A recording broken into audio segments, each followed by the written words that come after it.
Hi, everyone. This is Miranda with the Valuable Voices podcast. Excited for you all to hear from Robert today. Robert Wachter, super excited to hear your story.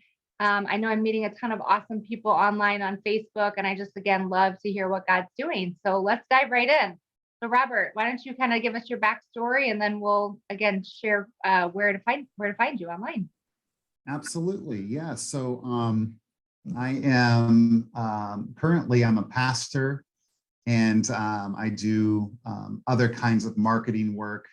But I was raised up in a foster home. I was separated from my family at birth, and after a few years was adopted. And I was probably around 7 or 8 years old. I was in my bedroom in this big house with this family that adopted me, and I was just thanking God for placing me in a loving home, for just giving me this opportunity to be part of this family. And it was this something that wasn't modeled for me. I didn't know to pray in the name of Jesus or anything like that. I was just thanking God, and it was completely authentic. And the more I began to just thank him in my bedroom that night, the more authentic my gratitude became. And I felt the presence of God in my bedroom when I was a child, and it was super powerful. I'd never experienced it before. It was just God kind of responding to me and meeting me right there. And I truly believe that I was born again that night in my bedroom, but I didn't know what that meant. I didn't have that modeled for me. And then fast forward years later, I was in a Bible study, and I just knew that God was calling me, and it all made sense. And I went on to college and got a degree, and ended up just working in the corporate world, and ended up doing pretty well, and became a chief marketing officer for a decent sized real estate company. But the whole time I was also in ministry, so it's bivocational. And so God just kind of took me down this parallel track of marketing and business, and then also ministry. So in 2017, we planted a church called Imagine Church. And we've been doing that ever since. I left my job as a chief marketing officer, and the Lord put it on my heart to write a book. And he dropped the title, The Art of Marketing Jesus. And it was an unusual title. I get a lot of sort of, either people raise their eyebrows and they don't understand it, or they get really excited about it. But it brought these two sides of my life together. It brought the marketing and the business side together with the ministry side. It's a book about the gospel. Wow. And how God uses broken, ordinary people to shine his light through their lives and to attract people to him. So yeah, that's my whole life in 1.5 minutes. I love it. And I love how you take two sides, right? You're kind of walking parallel in these two, not different lives, similar, but I love that marketing spin. That's so cool. I feel like we could dive right into that. I mean, I don't know much about marketing, but it's about colors, it's about fonts, but it's ultimately just sharing a story, right? And that's really that's what this is. This is just sharing a story, what God's done in your life. And people are like, oh, wow, I want some of that. I want to feel love. I want to feel peace. I want to feel freedom, or whatever that is, right? Joy. So I'm curious, as a 7-year-old boy, how did you even know to pray? I mean, again, I don't know. I really don't know. One of my spiritual gifts is a gift of faith. Okay. And so I think that was just this intrinsic gift that was just kicking in. No one ever had to tell me God existed or that God was real. I had to discover specifically and who he is. Right. But that was just an organic, kid in his bedroom just thanking God, and the presence of God. Like, it was so tangible and real. It literally startled me. I mean, I was kind of scared because I'd never experienced that before. But it was just he just showed up right in the bedroom. Yeah. And I think I was just born again right there in that moment. So wow. Yeah, I don't know how to describe it. Yeah. Well, I have goosebumps just hearing about it, just imagining this boy, just like, God obviously put it in your mind to just thank him. And how many of us can just thank him for so much. I mean, we can focus on all the hard or all the whatever else is going on, but if we just are grateful for everything that we have, it just takes us back. Yeah. I love that. So you're in Washington, you've started a church. Tell us more about that. Yeah, we started the church in 2017. You know, we had a great start and got a lot of momentum going, and then COVID hit, you know, a few years later, and we kind of had to, like a lot of churches, just sort of navigate through that and some sense sort of start over. Yeah. But it's exciting. It's a small town called Black Diamond in Washington State, but it's a fast growing town. So all of the Seattle suburbs are pushing out to where we are. Okay. And there's literally 5 new schools that are going to be put in, and thousands of new homes, and all the master plans are already spec'd out. So it's a changing area, and God has us here, you know, to be ready for that growth. Yeah. That's coming, and more will come. So yeah, it's been great. We're very much a grace-centered kind of new covenant church, which is really what the book is about as well. It's not about marketing, it's about the gospel. Okay. And so we have a very nuanced approach to discipleship and grace-centered approach to everything we do. Yeah. I love that. So what brought you to be a pastor?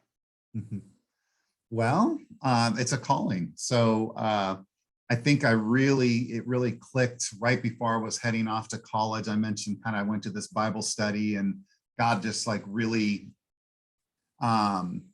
showed me and impressed upon me, you know, that this was my life. And so it's just something that when you're called to it, you can't get away from it. I've always been in ministry.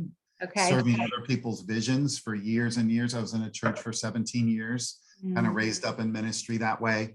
The time came for, you know, to launch off and to do the church that God had put in my heart to lead. So, yeah, I went to Bible college as well and things like that, but it's really just the call.